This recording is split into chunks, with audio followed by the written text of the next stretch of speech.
O ayan, hinila ng hinila ni Claire Castro yung kanyang yung kanyang survey pababa. Simulan natin diyan. Simulan natin. Ayan si Inday Sara, papetiks-petiks lang mga bossing. Papetiks-petiks lang si Inday Sara. Wait, ano na naman nang nangyari? Ay, hindi pala, ito pala. Ayan. Papetiks-petiks lang ang ating Inday Sara. Pero siya ang may pinakamataas na satisfaction rating sa lahat ng mga nasa gobyerno ngayon. Imagine Congress, na sila na halos hawak na nila lahat. Napakaraming pera ang umikot, ninakaw ng mga congressman.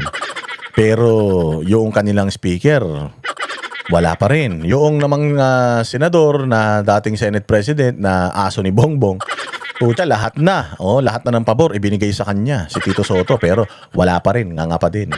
Ito si Bongbong Marcos, lalo na, anak ng tinapay na yan. Mantakin mo na, bili mo na lahat. Meron ka ng troll army, meron ka pang media. Diba nakwento ko naman sa inyo bakit ang media na hindi natin masisisi, ang media na hindi galit kay Bongbong ngayon. Hindi natin sila masisi. Why? Because all business sila nagtayo sila ng mga media network, kumuha sila ng mga franchise, mga prangkisa para kumita sila ng pera. That's the big difference between SMNI and etong mga mainstream media na to. SMNI kahit na ilang taon na wala silang franchise at wala sila sa free TV, tuloy-tuloy pa rin yung kanilang paghahatid ng balita, tuloy-tuloy pa rin yung pagpunta nila sa mga sakuna, paghahatid nila ng mga relief operations. Tuloy-tuloy pa rin. Kami nasa SMNI, tuloy-tuloy pa rin kami kasi hindi kami naka-focus sa kinikita ng network. Naka-focus kami doon sa advokasya. Ano ba advokasya ni Pastor Apollo Kibuloy?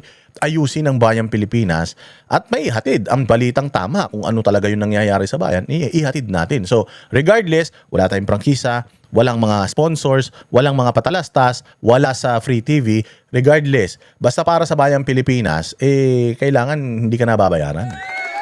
Etong mga mainstream media na to, ang dami nilang pasweldo, ang dami nilang mga tawag dito, overhead expenses. Kaya, syempre, business yan. Magbi-business yan. Ngayon, patay na ang mainstream media. Nandoon na tayo sa digital age. Pinapatay na talaga sila ng digital age. Katulad nitong channel natin. Kaya nga importante, share ninyo yung channel natin. Kailangan mas lumakas tayo kaysa sa mga mainstream media na yan. Kahit wala tayong bayad, di ba? Wala tayong bayad. Puro tayo death threat. Puro tayo kaso. Humihinto ba tayo? Hindi. Kasi advokasya natin. Yung wala namang advokasya itong mga mainstream media nito. Ang mainstream media, nakatingin yan kung magkano yung kinikita nila. Now, dahil nga mukhang pera yan, dahil nga all business yan, kung sino, kahit kakainin nila yung suka nila, kakainin nila yung ebak nila, kahit nataliwa sa prinsipyo nila, kakampi sila doon sa nagbabayad sa kanila. And obvious naman na halos lahat ng mga mainstream media, puros ang kinukot niyan, makakaliwa. Si Claire Castro, tinitrigger nila, ginagaslight nila si Claire Castro para mayroon sila may balita. Tapos lahat ng mga balita nila, pabor sa gobyerno, negative 15. Saka naman makakita ng ganyan, negative 15 ng approval and trust rating nung kanilang ipinagtatanggol. So, kahit na gaano kadami yung perang pinaiikot ng administrasyon ni Bongbong para mapabango yung pangalan niya, sobrang baho pa rin niya. Imagine mga bossing, kung ito si Bongbong, ganito kabobo, tapos sobrang kuripot niya, hindi pa siya nagpamudmud ng pera. Sa troll army, vloggers, sa mainstream media, sa mga artista, di ba? Paano kung hindi pa siya baka negative 2,000 niya. Ganyan kabulok si Bongbong pakinggan natin itong itong balita na ito mga bossing. Pasok. Marcos sumadsad ang net satisfaction rating sa pinakabagong survey. Si Vice President Sara Duterte naman ang may pinakamataas. Palakpakan. Sumadsad from negative 3. Negative 3 ha. From negative 3, bumagsak to negative 15. March lang yun March lang yun. Itong itong quarter na to, March, April, May, June. Isang quarter yan. Bumagsak yung kanyang satisfaction rating ng magkano? Negative 12. Ibig sabihin, wala na talagang tiwala taong bayan kay Bongbong. Bakit kinakampihan pa rin ng mainstream media? Bakit pa rin? Bakit pinagtatanggol nyo pa rin? Bayaran na nga yung mga surveys na yan. Putang ina, bagsak pa siya. Balita ko nga, hindi lang 15 yan, baka negative 30 yan eh. O si Inday Sara, kabila ng kaliwat kanan, ang pagbati ko sa kanya, impeachment, paninira ng mga congressman. Alam mo, nakaka-frustrate, no? Sa part ng mga congressman, sila Luistro, na mga walang utang na loob, mga estapador, di ba? Yung mga sila Chua, yung mga Makabayan Black dyan sa Committee on Justice, dyan sa Congress. Lalo na yung mga nag-impeach, yung mga pumirma na mga congressman para ma-impeach si Inday Sara. Ang hirap, no, na ginawa mo ng lahat. Nilunok mo ng lahat.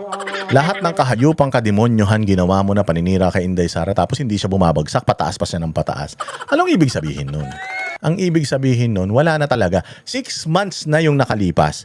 January, sinabi na natin sa inyo, bakbakan yan. Nakakalahating taon na tayo. Kalahating taon na lang inaantay natin pag natapos itong 2026 na ito. At si Inday Sara ay hindi nyo napatay, hindi nyo na-impeach, na-disqualify, tapos ang karera nyo lahat mga buwaka ng ina ninyo.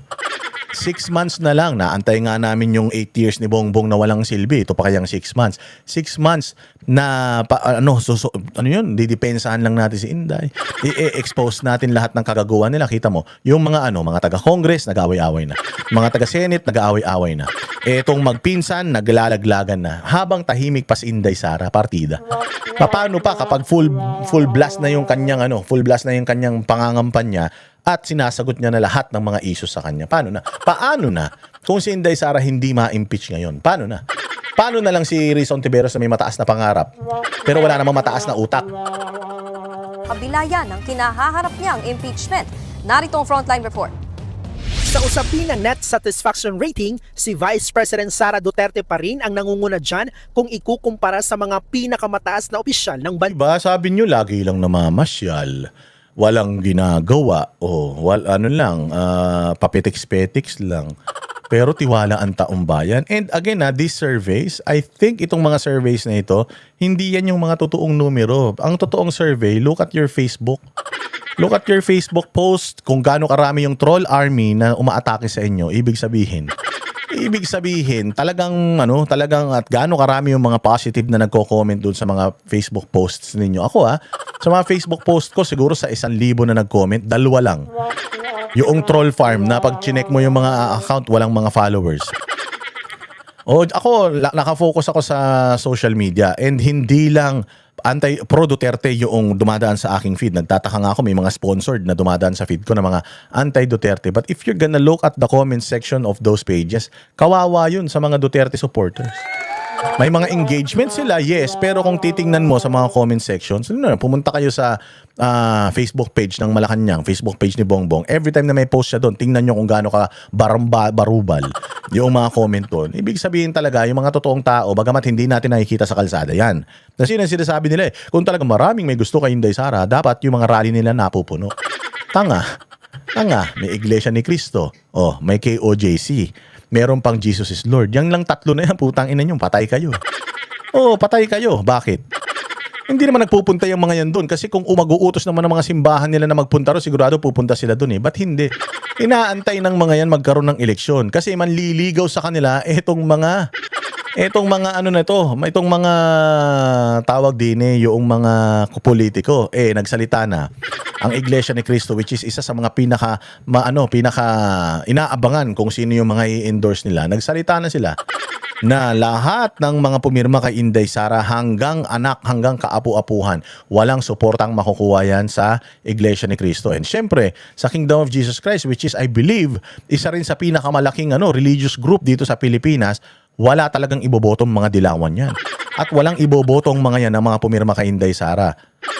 Kaya nako po, sigurado.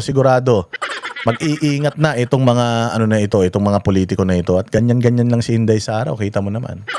Ang papangit na nila, ang pangit na ni Luistro, yung si Sendenya, tabingi na yung muka, pati yung bungo, nakatabingi na.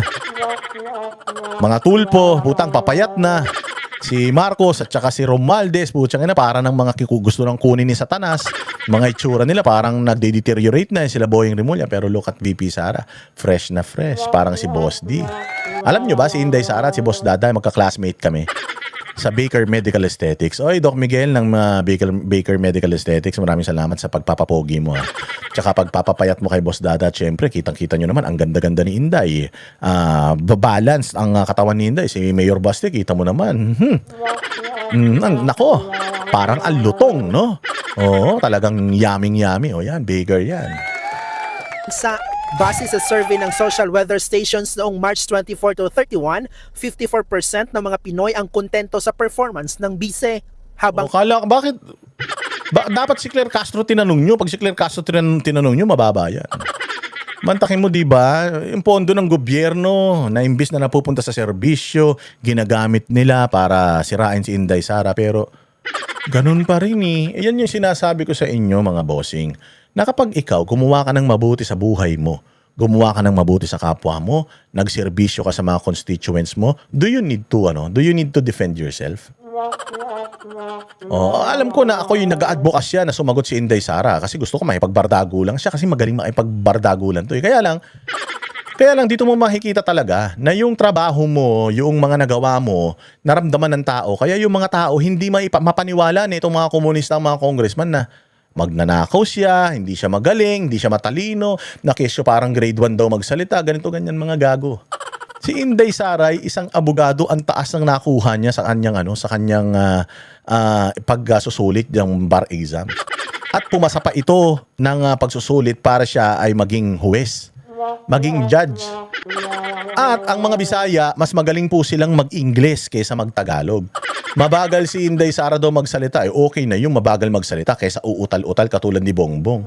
Uutal-utal na, wala pang papupumantakin mo yung speech ni Bongbong, pati yung mga teacher, pinagluto ng tuni-tuniladang pansit. Di ba naman abnormal yan? Tapos itatapat nyo sa kanya si index card na sabi ni Rizal Ontiveros, bakit? Hindi ba kayo nag-take notes nung kayo nasa nag-aaral? Tanga, hindi ka naman na estudyante. Senador ka na. Pati ba naman yung nararamdaman mo na malungkot ka sa mga nangyayari sa bayang Pilipinas, binabasa mo pa, ganun ka kabobo? Okay man lang sa amin na meron kang notes. Pero putangin na, yung kinukwento mo na yung nararamdaman mo na kesyo malungkot ka, kesyo ganito, masama ang loob mo, putya, binabasa mo pa rin eh. Yun. Kung ako yung nag-interview, si Lord De Vera na, kung ako nag-interview. Ma'am, kasi ang problema dito, pati yung emotions mo, feelings mo, naka-index card. Sasabihin mo lang na galit ka sa mga Duterte, sasabihin mo lang na may problema ka sa kanilang pamumuno, nakasulat pa. Ganun ka katanga. Tapos gusto mo maging presidente. Sinasabi nila si Inday Sara may script, tanga. Meron si Inday Sarang report. Yung report na yun, doon nanggagaling yung kanyang mga pinagsasabi. Katulad yun, pag ini-interview namin siya, hindi script yung hawak nun kasi kami nagtatanong, bobo ba kayo? Siyempre, kung ano yung tatanungin namin yung sagot, nandoon yun sa papel niya. Yung mga reports, mga numero na nandoon. So, yes. Si Inday Sara, hindi yan yung sasagot ng house show, hindi yung gano'n. Katulad sinasabi ni Rapi Tulfo, house show, bobo. Hindi yan sasagot yan ng alanganin. Kung ano yung hawak niyang dokumento, naka-stick siya doon. Nakalagay doon kung ano yung mga figures, dates, timelines. So pag tinanong mo siya at pasok doon sa papeles na nandoon, abogado yan, matalino yan. Tinan mo, 29% tumaas pa. Actually, mababa yan eh. Sabi nga nila, 85% daw yan eh. 32 million ang bumoto dyan, maniniwala kayo na from 28, 29 lang. Mind conditioning yan eh. 25% ang hindi. Katumbas yan ng positive 29 na net satisfaction rating. 1% ang itinaas ni VP Sara sa kanyang net satisfaction kumpara noong November 2025. Ayon sa SWS, tumaas ang bise sa Metro Manila at kilalang baluarte ng mga Duterte na Mindanao. Naku po, tumaas siya sa Metro Manila, patay kayo. Kasi sa totoo lang, Visayas and Mindanao, wala na yan. Tapos na yung eleksyon. Tapos na yung eleksyon dyan. Duterte na talaga mananalo dyan. Ang Visayas at Mindanao, Duterte yan. Kasi Bisaya mga yan eh. Pero itong Metro Manila, alam ko yung Metro Manila, mahina talaga sila. Pero the fact na mga taga Metro Manila, mas ginusto siya kaysa kay Bongbong Marcos, ibig sabihin, wala na talaga kayong pag-asa. Wala na kayong pag-asa. Tapos na ang boxing. Pero bumaba rin ang score niya sa Visayas at Balance, Luzon. Isinagawa ang survey sa kasagsagan ng impeachment proceedings kay VP Sara kung saan natukoy ng House Committee on Justice. Meron pang impeachment yung survey na yan, kasagsagan ng sinisiraan ng mga komunista, ni Luistro at ng kung sino-sino dyan sa Department of Committee on Justice, dyan sa Kongreso. Pero tumaas pa siya ng 1. Eh, paano yan? Paano yan kung na-acquit siya o hindi siya na-impeach ng Senado? Paano na? Wala na. Tapos na. Kaya ngayon, ang gusto nila, term extension. Oo, gusto nila, kakainin ng dilawan yung kanilang tae na ma-extend si Bongbong Marcos dahil sa mga kabobohan nila para lang hindi maupo si Inday Sara. Ang tanong, kaya niya ba i-extend yung buhay niya? Na may sapat na basihan ang reklamo laban sa bise. Sumunod kay VP Sara si dating Senate President Tito Soto na may positive 15 net satisfaction. Mo, positive 15 lang. Ay, paano tanga yan eh. Alam mo yung mga bumoto na yan, baka ano yan eh, baka nanonood ng Itbulaga yan, mga engot din yung mga yan sigurado. Kaya pumangalawa at 15, mantakin mo 28 tapos 15, ganun kalayo. Mababa yan nung panahon ni Pangulong Duterte. Mataas ang satisfaction and trust rating nito ni kasi Senate President din yan nung panahon ni Pangulong Duterte eh. Oh, pero dahil nga walang pinagkatandaan, bobo yan. At dila tumbong yan sa kung sino yung nasa kapangyarihan. Oh, yung ratings niya ngayon mababa. Hindi kasing baba ng ratings ni Bongbong Pero yung ratings niya, mga bossing, mas malaking mababa nung panahon ni Pangulong Duterte. Kasi kumampi siya sa matinong presidente ngayon, kumampi siya sa ulul. Kaya ganyan. Negative 15 yung isa, positive 15 siya. Nabawasan siya ng 1 punto kumpara noong Nobyembre. 1 puntos din ang ibinaba ni House Speaker Bogie D na may positive 4 net satisfaction. O, bagsak din. Si Bogie D, hindi na to katulad ni Romualdez kasi si Romualdez negative din eh. Oh. Ito si Bogie D, hindi na to masyado nagsasalita tapos medyo naglaylo ng konti yung Congress pagdating sa panghahayop. Naging hayop lang ulit yung Congress dyan sa Committee on Justice eh. Pero sa pamumuno ni Bogie D, hindi pinapatawag yung mga vloggers, hindi na nagpatawag ng mga walang kakwenta-kwentang hearing na pinamumunuan ng mga matatandang bobong congressman. O si Akop namatay na. Yung si Barbers wala na sa pwesto, nagdidima-demanda na lang. At kung sino-sino pang mga ulol, yung Paduano na wala na rin pag-asa. So kita mo, kahit na medyo naglaylo na sila, ang Congress, bagsak pa rin talaga ang approval and trust rating. Bakit? Kasi nga, naniniwala sila doon sinabi ni Pangulong Duterte na ang Congress ang pinakabulok na ahensya ng gobyerno. Steady naman sa positive 9 na net satisfaction si Chief Justice Alexander Gismundo. Nauna nang inilabas ng SWS ang rating si Pangulong Bongbong Marcos. Mas kumaunti ang mga Pinoy na kontento sa kanyang pamumuno. Sumadsad siya sa pinakamababa niyang net satisfaction rating na negative 15. Grabe negative 15. Tapos salita ka ng salita, punta ka ng punta sa ibang bansa, nakikiharap ka. Kung yung mga tao nga dito hindi mo makumbinsi, lalo na yung mga tao sa ibang bansa, di man tanga yan. O yung mga taga-Japan na yan, lahat ng mga bansang pinupunta mo, di man mga bobo yan. Alam naman nila na traidor ka sa bayang Pilipinas. Alam nila na wala kang utang na loob. Alam nila na gago ka. Kaya yung sinasabi niya na umuwi siya ng Japan na meron siyang tangan-tangan na pag-asa. At meron daw possible hindi niya sinasabi na hindi niya kiniklaim na siya na talagang sure ball na may mag-i-invest sa Pilipinas. And tagal-tagal na niya, lahat na lang ng pinuntahan niya, meron siyang possible investor. Wala naman nag-i-invest sa kanya. Paano man, ang tagal-tagal na niya namamasyal, ang tagal-tagal niya na nanliligaw ng mga investor sa ibang bansa. Sino gusto mag-invest? Tatanga-tanga ka. Sino gusto mag-invest? Siguro kung meron man malakas ang investment sa Pilipinas ngayon, yan yung mga sindikato. Oo, yan lang mga nagninegosyo ngayon dito, sindikato ng droga, mga kidnapper. Tsaka yan, yung mga masasamang loob, smuggling, yan. Pero yung mga matitino, ako, isusugal ko yung pera ko sa Pilipinas, putang ina, sabi nung kapatid nito, adik. Anong gagawin niya sa investment ko? Baka ipang shabu lang yan. Diba? Kaya maniniwala ba kayo na yung mga hindi mamtanga yung mga taga-Japan? Maniniwala kayo na yung mga taga-Japan magninegosyo dito sa Pilipinas, hindi ba? Ease of doing business. Ang hirap magnegosyo dito, Diyos ko. Sari-sari store nga lang itatayo mo, sandamukan ng mga permit yung kukunin mo. Kuha ka ng permit sa kuha ka ng permit sa barangay, kukuha ka pa sa City Hall, tapos kukuha ka pa ng sa DTI, sa kung ano-ano pa. Magninegosyo ka lang, piso-piso lang yung tubo mo. Tapos ang laki-laki nung gagastusin mo sa pag-aasikaso ng mga permits mo sa negosyo. Sinong gago ang magi-invest dito sa Pilipinas? Tapos hindi lang yung red tape, hindi lang yung corruption dito sa Pilipinas. Putang ina, ganyan yung leader. Maniniwala ka sa ganyan tao, putya, ni hindi makapagsalita ng diretso, hindi makapag-explain ng diretso.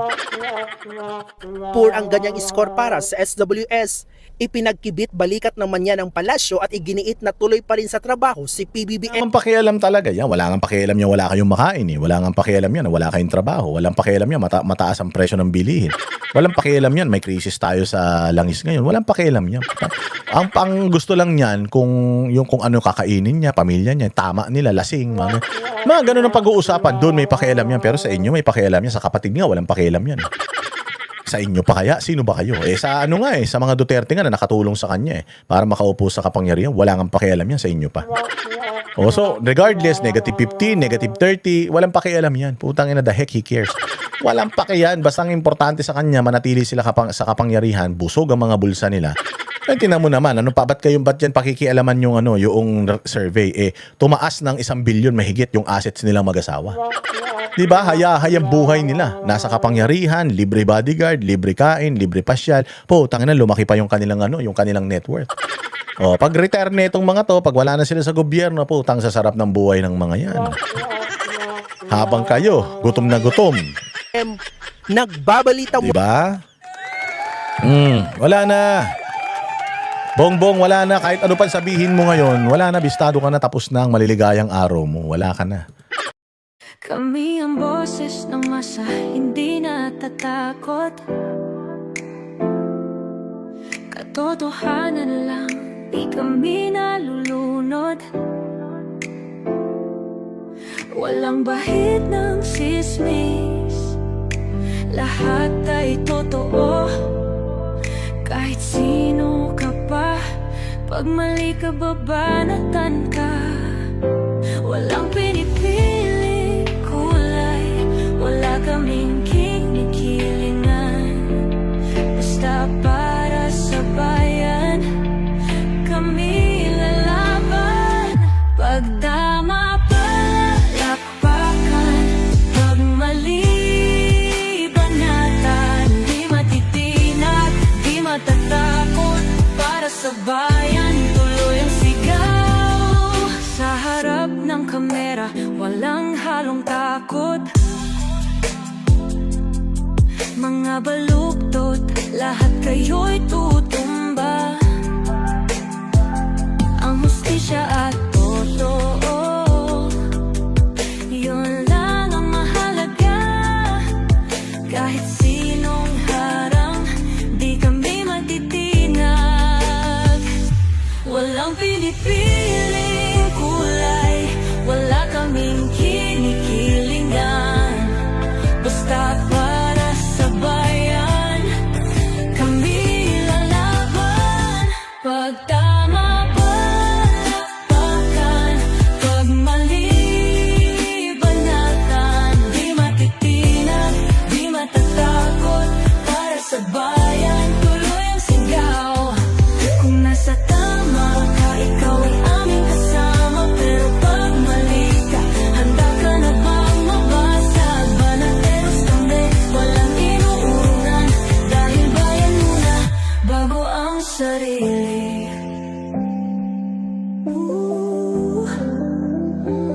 Bago ang sarili.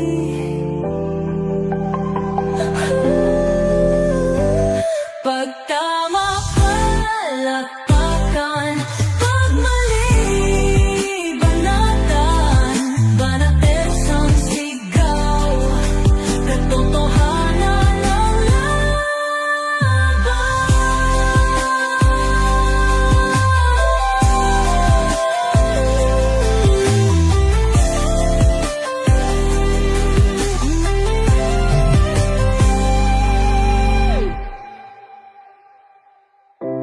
Sa harap ng